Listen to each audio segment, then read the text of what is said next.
touchdown. And as was this play, watch the offensive line. That's the big right guard, Alani Noah, leading the way for his back. Front for USC.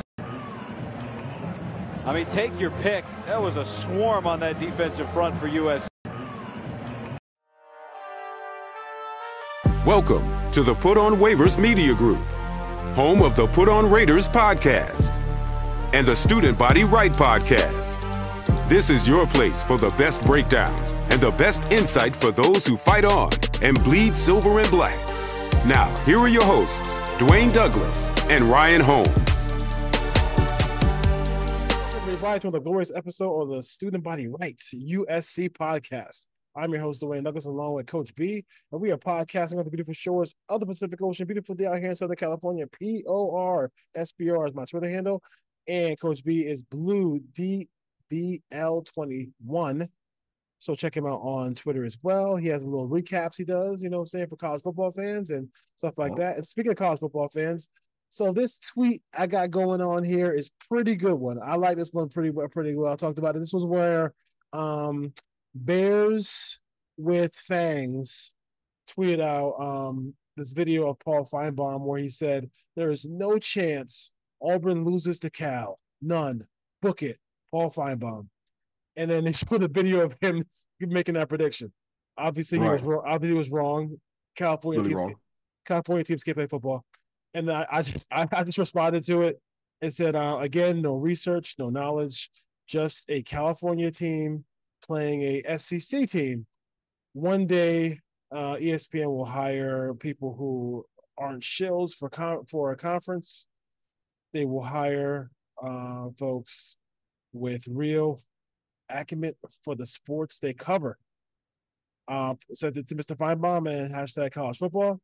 So right now it's running at like 8,464 views. And we got somebody got a bookmark in there, got some likes, got some comments. The comments have been pretty good as far as that goes. But I mean, listen, when you don't know, when you know, you don't know, you don't know. And I think pretty clear that the only thing he knows, and I think Lane Kiffin is even getting at him a little bit. Lane Kiffin is going after him, saying, "I'm still trying to figure out what Paul. I'm still trying to figure out what you're good at." He's the milk hyper of this thing, right? What are you good at? And he's bad. Tell me, what are you good at? He's bad. Because nothing you've said has ever made sense so far. No. You said USC need to fire Lincoln Riley and hire Deion Sanders. Like that made a lot of sense. Yeah. And the way that Colorado looked at Nebraska, anybody would make that move. Yeah, sure. Let's go back let's go back. Let's do a soul to soul, go back to life, back to reality. The reality is that USC Trojans don't have concepts, have defensive concepts that work. They know what they're doing defensively. Assignment in football. I saw my defensive coordinator interviewed. He said he put the just always thinking, like he has that Tony Dungy kind of aura about him. Yeah. He said that some people put their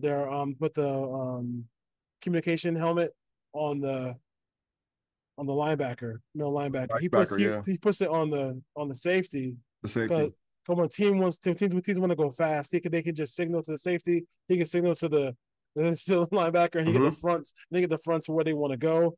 But the moment where Danton Lynn had me at hello, to quote the movie, was when one of the reporters asked him about explosive plays, and he corrected the reporter and said explosive plays that are usually designed or talked about for 20 plays or more.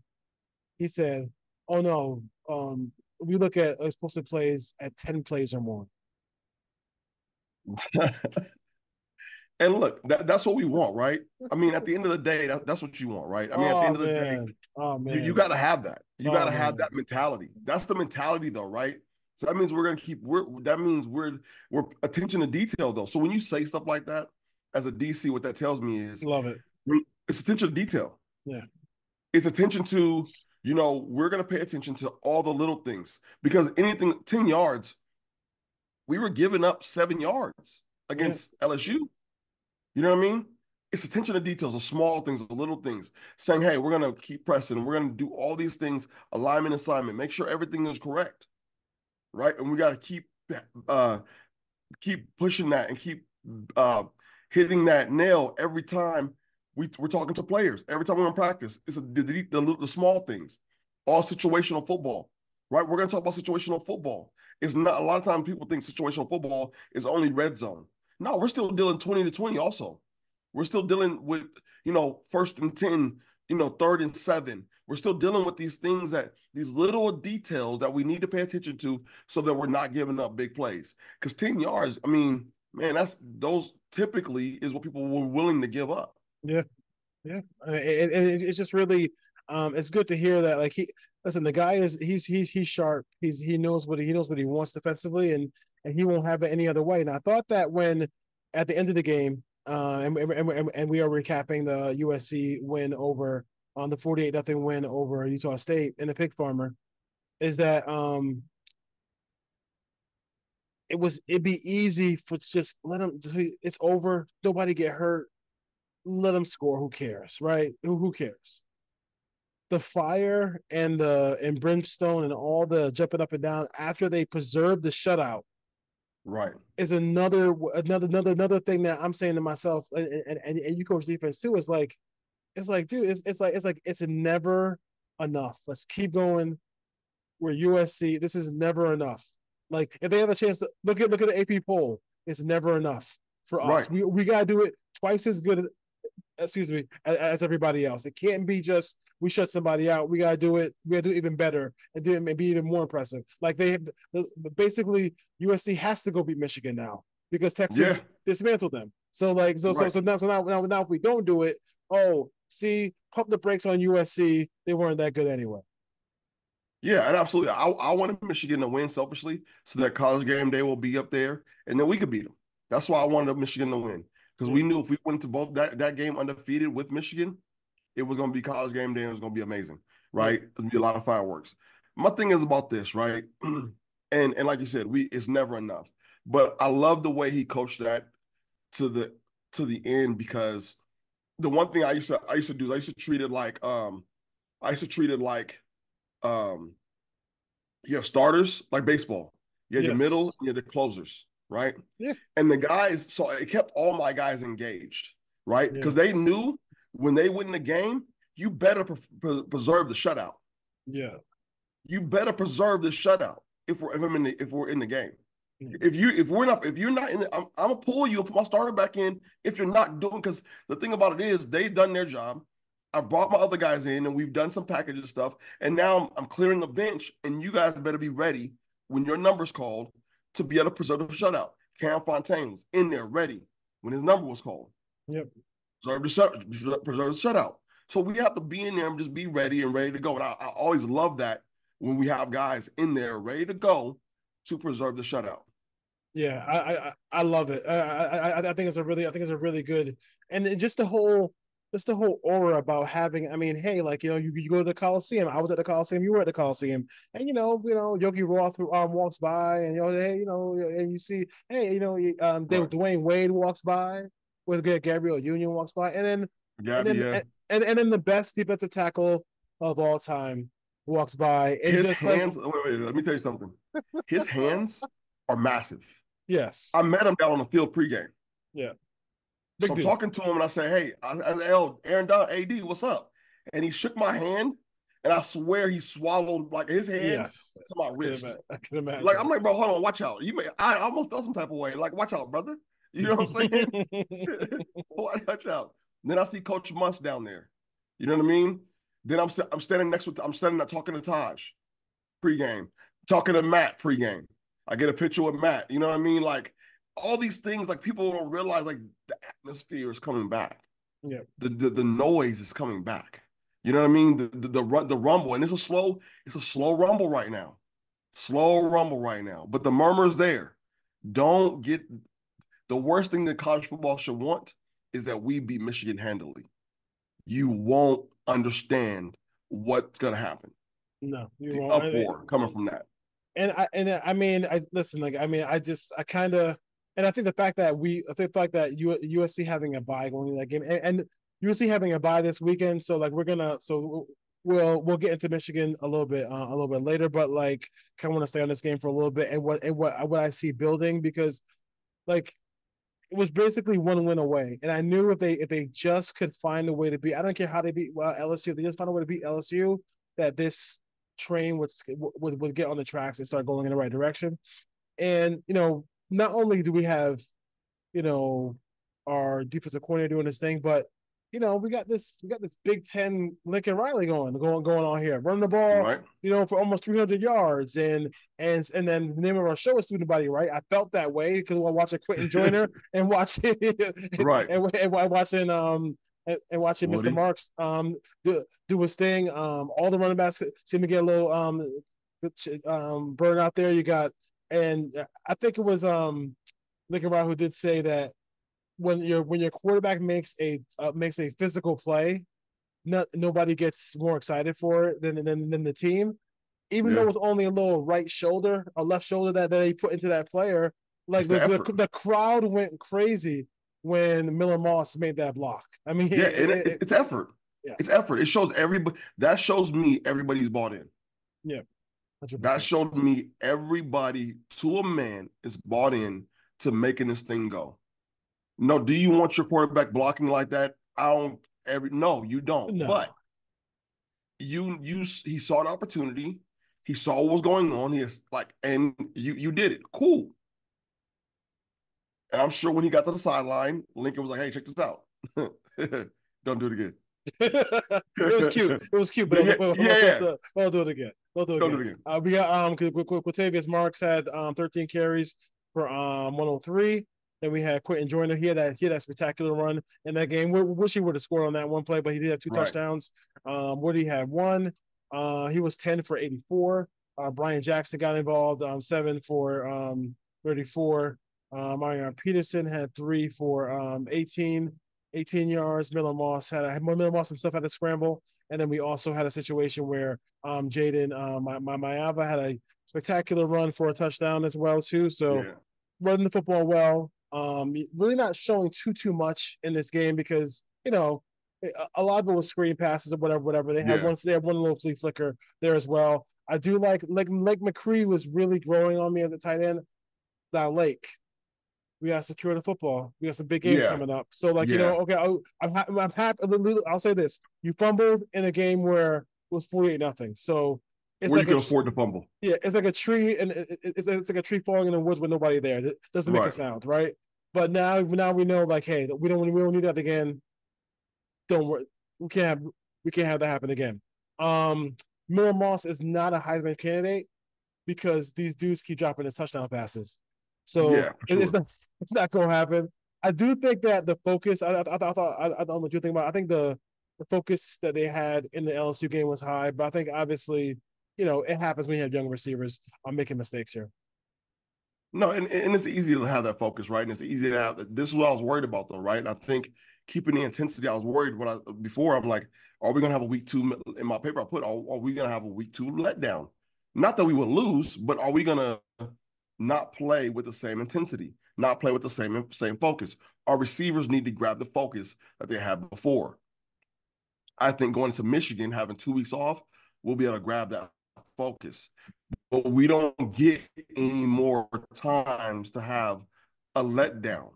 Nebraska's coming in, you know what I mean? Like, we don't get those times to be able to sit back and be like, oh, well, we can't afford to make mistakes. Don't put our defense on the field more than they need to be. Exactly. No question about that. Very true. As far as that, but I do think they're learning. So I'm not gonna. But one thing I would say is, I'm interested to see in these big games coming up, especially at Michigan, the guy who was the huge game changer clearly is Zachariah Branch. I'm just wondering to see how we get him the ball and like what Lincoln has up his sleeve to get him the football, because I know that this game plan this week was a little bit light on on creativity, whatever, because he knows he can just line up and just beat this team. Yeah. Yeah, so so why show the world? But I'm excited to see what they do in the upcoming weeks in these big games to how to get him the football. Well, I think it's going to be more of keeping him in the slot, right? If there are, I want to see how Michigan matches up with us, right? Are they going to have Will Johnson travel, or is he going to travel with Zach, or is he going to stay on the outside? He didn't travel in Texas. Yep. He stayed on one side. So what did Texas do? Sark went after the other side. There's the blueprint, and they did work on that other side. So I mean, and if that's the case, we got the fastest kid, one of the fastest kids in the country. Yes. I'm okay with saying you line up in the slot and let's go to work, right? Yeah. I'm okay, totally okay with that.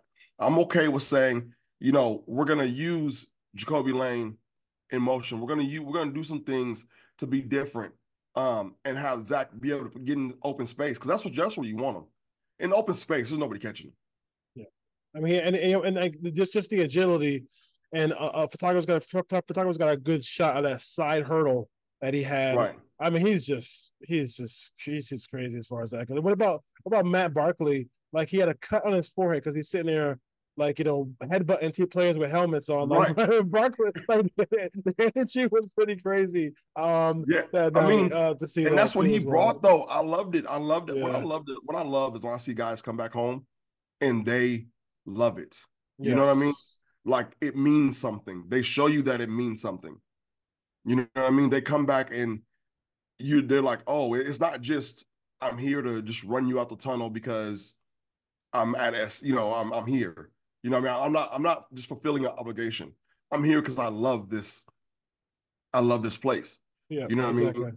And that to me showed me that you're here because you really, really love this place, and you showed the guys, not just your recruits, but the guys that's there right now. You love this place, and how special this place is supposed to be. Yep, and Walker Lyons got involved as well. So Walker Lyons, they want to give him a little burn here because they because we know down the road we could have a Lions to Lions connection with touchdowns. I did want to go do a quick shout out to Kalen Bullock as well for his performance this week with the Texans. Absolutely. We all know who was holding him back as far as in his career. So we'll just leave it. We'll leave it as far as that is. But the other thing over. I mean, I know you text me immediately after. Mr. Number 14. Looks like there'll be people are laughing because like the people are making me laugh in the section because they were like, wait a minute, with the helmet on, he looks like Caleb, but then you see the number 14 jersey, Sam Darnold running around. What were your thoughts about his play? I thought what was really cool is that the first play was a fumble. Right. They're very cool, calm, relaxed, and then just threw a ball to a diving Kyle Ford for a first down. Yeah, I mean, listen, and you know me, I've been on he's probably going to end up taking over, because of his ability. I understand what, and it's so few snaps, right? So so few snaps, but I understand why Miller starts. Yes. Right? They're both cool, calm, and collected. Even on his touchdown run, it felt quirky. It felt like it was chaotic, right? When Caleb used to run, it felt fluid. You understood what was happening. Yeah. This didn't feel fluid. This felt nervousness. You know what I mean? That's what I felt when I watched it. I'm like, oh. And I'm like, this ain't, I understand his ability. Yeah. But I'm not sure anymore if I like what I saw. Because I'm like, well, Miller's on time. Miller goes through with the offense, and that's true. But Jaden I felt like he didn't even give it the time. He's not giving it the time. It's like, I need to go. I need to run. I need to get up. His clock is so sped up with the offense. And we need that. You have to slow that down. That's the one thing Caleb gave us. Even though Caleb was so smooth with it, his clock with the offensive line, whether it was last year or the year before, was still he never sped him up. You never got him off his square.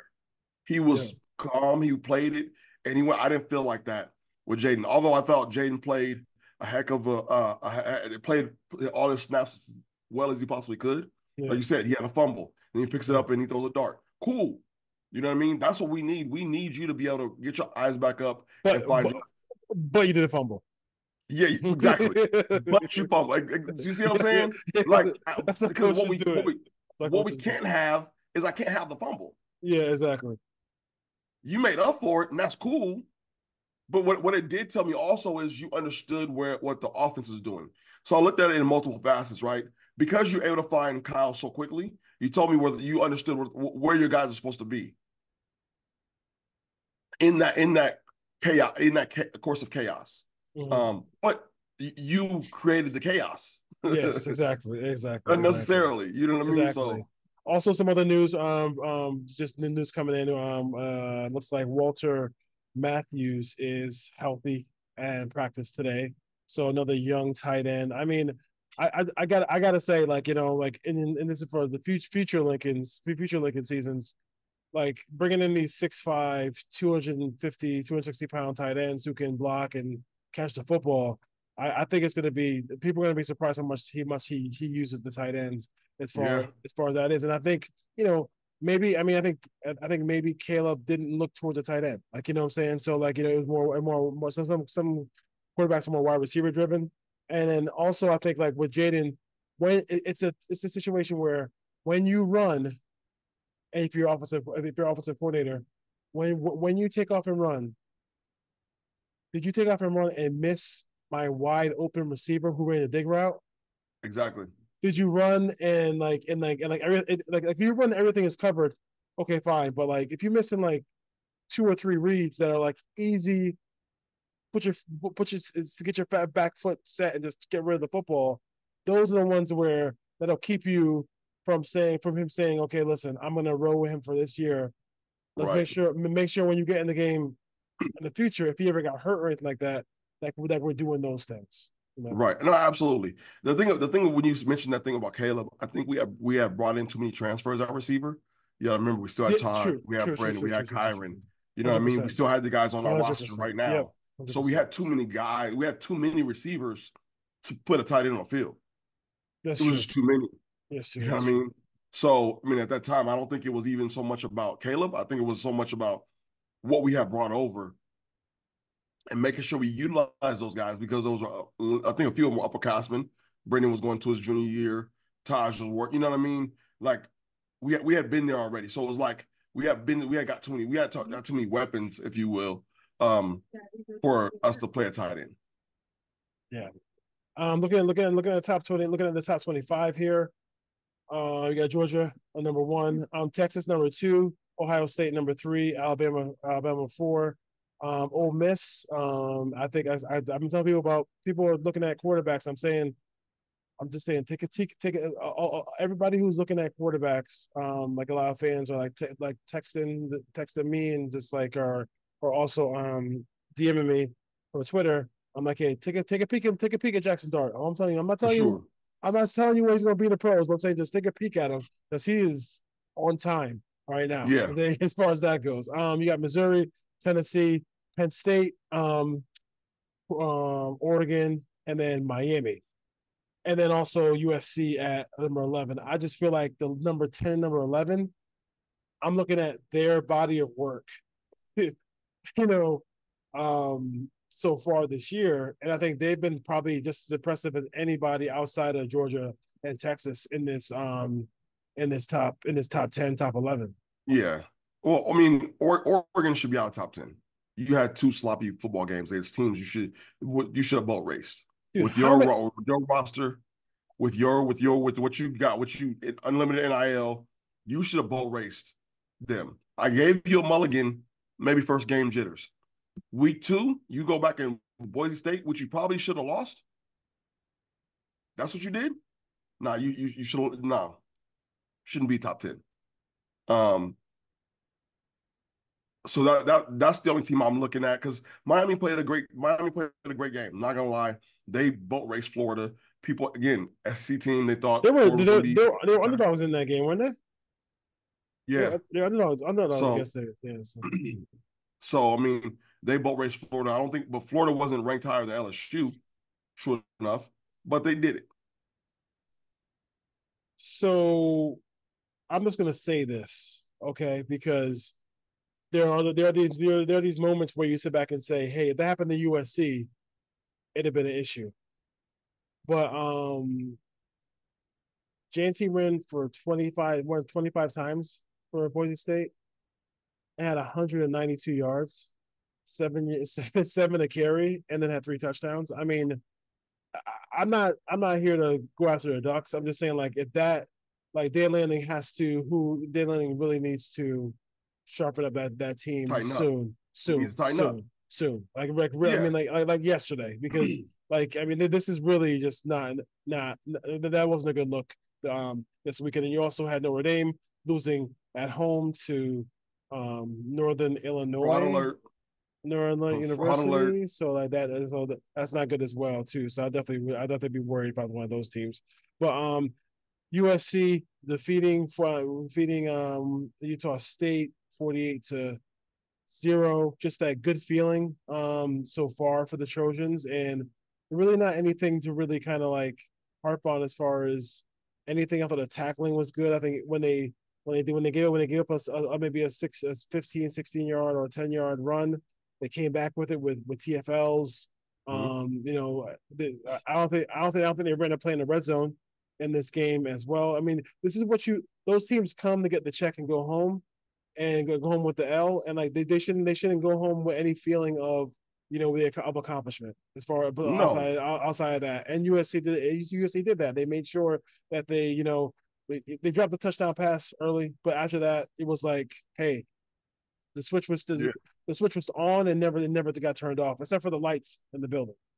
Right. No, and you know what the funny thing about that is? I feel like we tightened up. We made sure, because at a certain point, I don't think they ran the ball. I don't think they had a play across the 50. No.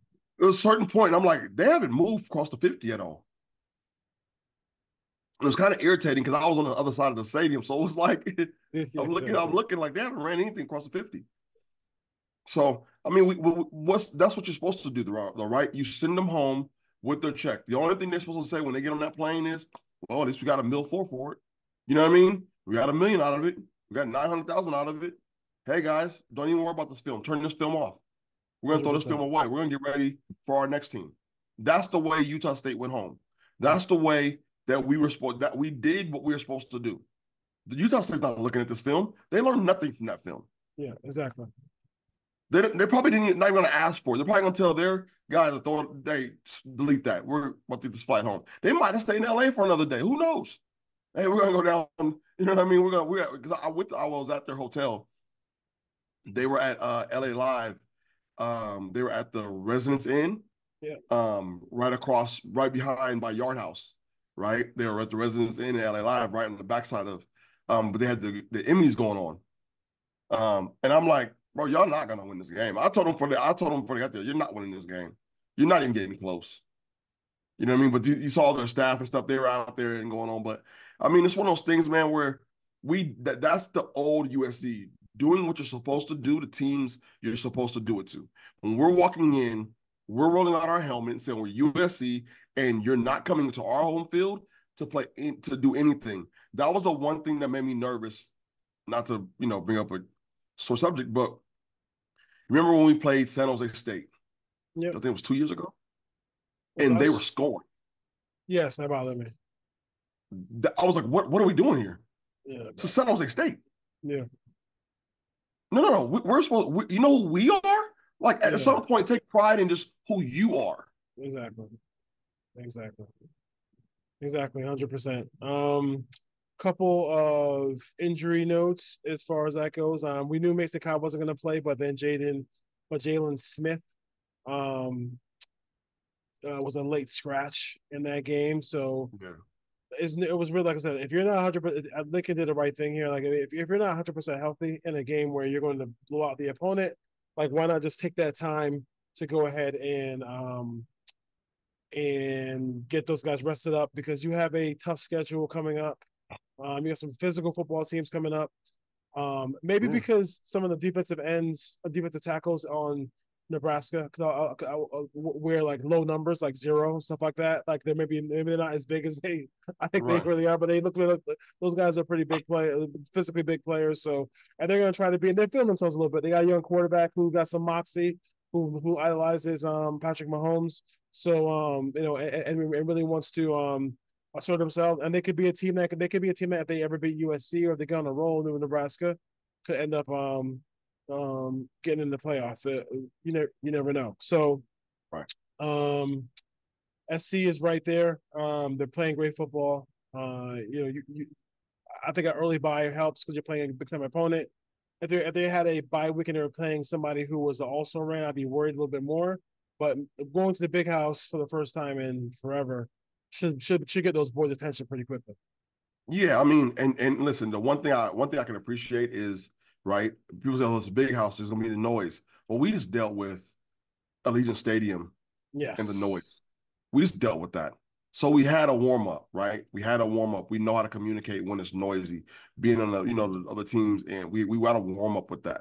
And I can appreciate that. That's one thing I liked about what Lincoln did playing Allegiant. Is like we had that warm-up feel. Now we can go in and say, okay, we got that out the way. Yes, the big house is going to be loud. We understand that, but we know how to play here. I mean, and then with the injuries, like you said, we have 2 weeks to worry about. You got 2 weeks, guys. You know what I mean? We got 2 weeks to rest up, get all treatment, do all of that. Cool. We don't need you right now against Utah State. I need you against Michigan. I'm going to need you back home against Nebraska. You know what I mean? You got Eric Gentry, 14 tackles. This kid's a monster. 3.5 PBUs and 1 sack.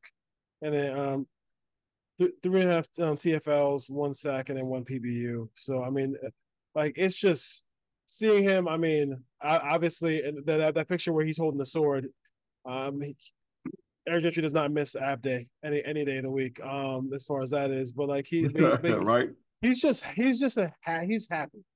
Like, you can just tell he's playing with joy because like, good for him. And this is where I will tell people this is that you don't think Malik Brown and some of the other people who transferred, whatever, are not thinking twice about it. Like, now, right now that they transferred and not even playing. Like, you look at. I mean, Eric Gentry had he could have said, you know what, I'm out of here. They can't get it right. I'm not waiting to see what this new coaching staff is. But kudos to Entz and everybody else on that staff to sit down and have these conversations with these players, saying it's going to be different. Trust me. Like, I know what I'm doing. I coached the NFL. Yeah. I won national championships. And it showed it. Yes. We showed it. Exactly. We showed it. Anything else from this ball game? Anything else in this ball game? And go to one tidbit about going into Michigan. We have time to kind of do a full preview, but any tidbits going into Michigan? No, I don't really have nothing going into Michigan.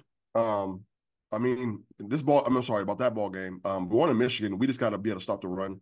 I think that's gonna be our only thing. Stopping the run. That's it. Yeah, that's all. We just gotta stop the run. I am amazed that some of these. I'm amazed that some of these schools, like, don't understand how to fill their quarterback positions. Now, I understand there's not over 100 quarterbacks in college football who can play well, but like some of the top programs who have like no quarterback, like, or really struggle at quarterback, I don't understand I don't know what they were thinking. Like, I don't know what they were looking at when they were. I don't get it. I really don't. I just don't get it. But like, it's not an SC problem. And if we got to be able to block, go ahead. And we got to be able to block it up, right? We got an offensive line. I want to see, this is going to be our real test for our offensive line. Yes. It's going to be our real test for our offensive line. Where I feel like our defensive line, the first test was LSU. You're right. I think this is a game where the offensive line have to do their job. So we'll see how that goes. All right, Georgia fans, join us next week, man. We'll be live, and we're working on some stuff behind the scenes to get some players on. I think I'm close on a couple of them. So, well, I will continue to do my due diligence there. Good. It was good to see Coach B in person for the first time. At the game, always. And we'll also I'll leave you with some sights and sounds of the game and being around the Coliseum as well too. So as you sign off. All right, folks, take care. Fight on. Fight on.